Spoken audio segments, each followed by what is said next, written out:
smell ba anh lên để lúc khe thô tiền số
thì rằng dự tiết cái dòng thằng khô lâu tại khan mi bụi kha dầu dài ôm mà kha anh rất là trang đô này thì kha anh rất là ôm mà anh ngày qua thà lệ nó hôm nay xia hoa bộ vác cao xe là tu giống tu khan anh rất là ôm này chú vàng chuan bị xuân hay là khan anh kala hay nghiệp bụi thế cái gì đó chuan anh rất là trang mà anh mà hoa thì tụ trong những cầu tí thật dễ anh kia mà sẽ xuân chuan anh kala đồ lòng ai nữa nắng mà nên thấy tụ cái đó vậy anh kala đồ ai nữa nắng mà nên thấy tụ cái đó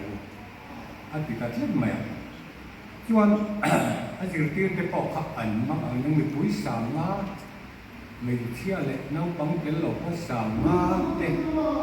khắc tiền ấy tuổi hành pe khắc chỉ tiên tai tao khắc cho ao bồ lông mất tiền là gì không mà chuan anh nghe in này anh kêu là lịch sử thằng pe bằng ai lịch sử học anh chia cái này anh tiệt anh là đâu tiệt lần sau anh rồi là van làm enin mà là sống mà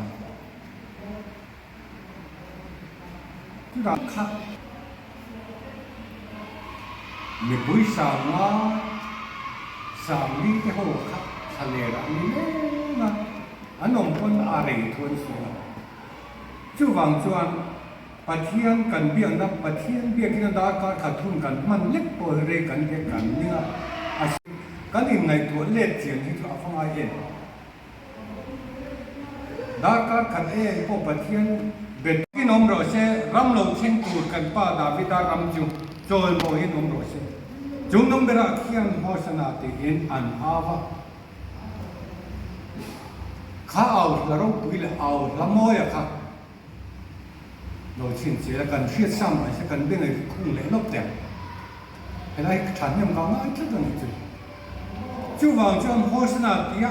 khám đi mình quý lẩu ao ao khá cái đấy rồi các ngày tuổi nào cho khá ăn ao ao khá ăn thìn lung chua ăn ngày tuổi nào ảnh chân nghe ăn đắng hoa sana lal pan những lẩu cao chút phật chính ông rồi xem ram lẩu trên tuổi cần pa David đã ram chút rồi mỗi ông rồi xem chúng đúng bây giờ khi ăn hoa sana ăn tiền tắt mẹ khá anh đi lưu anh thìn lưu khá ảnh chân nghe ôm mắng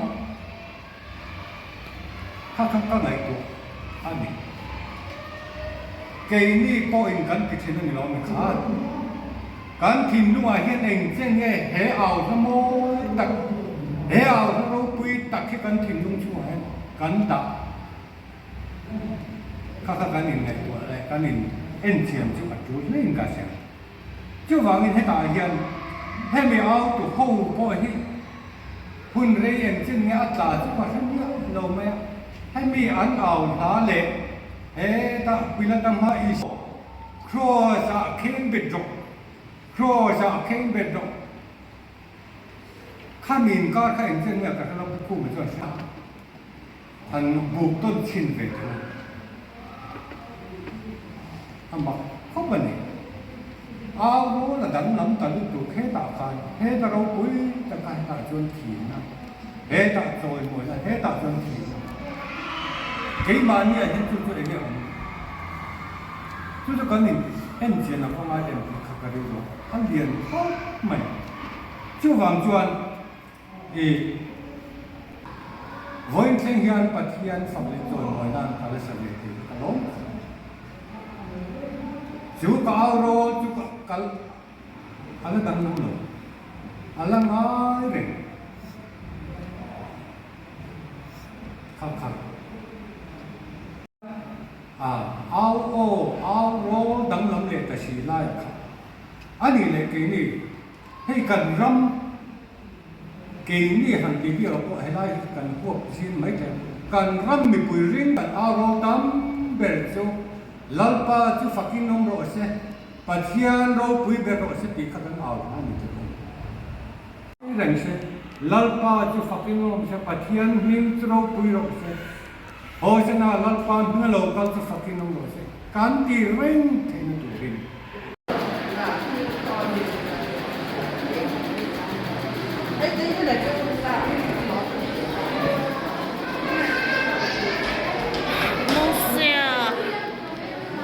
Nên mô xe này là khăn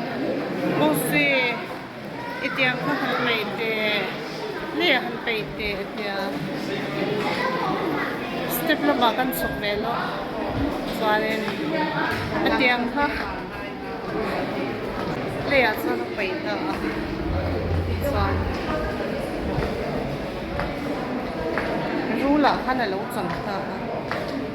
mô xe tiếng khăn là lê rồi tiếng khăn chở lệ tệ tiếng chở tiếng ở khăn là lâu chẳng lệ ta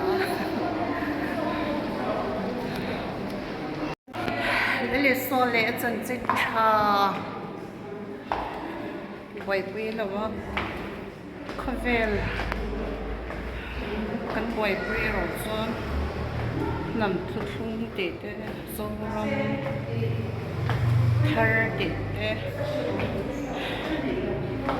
nằm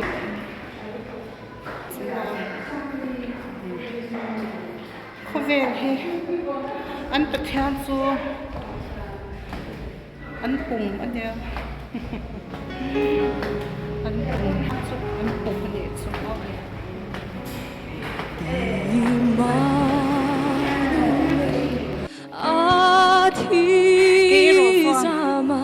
lal pa iso Kristan hos luya luang chua Bezara cho về thì con chu thi sen lui mi xoa de ta xoa den phai na đi xoa den phai na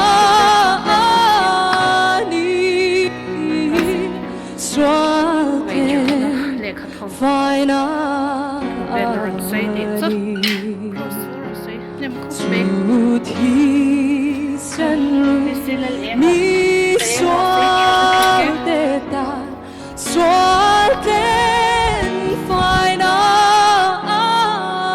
đi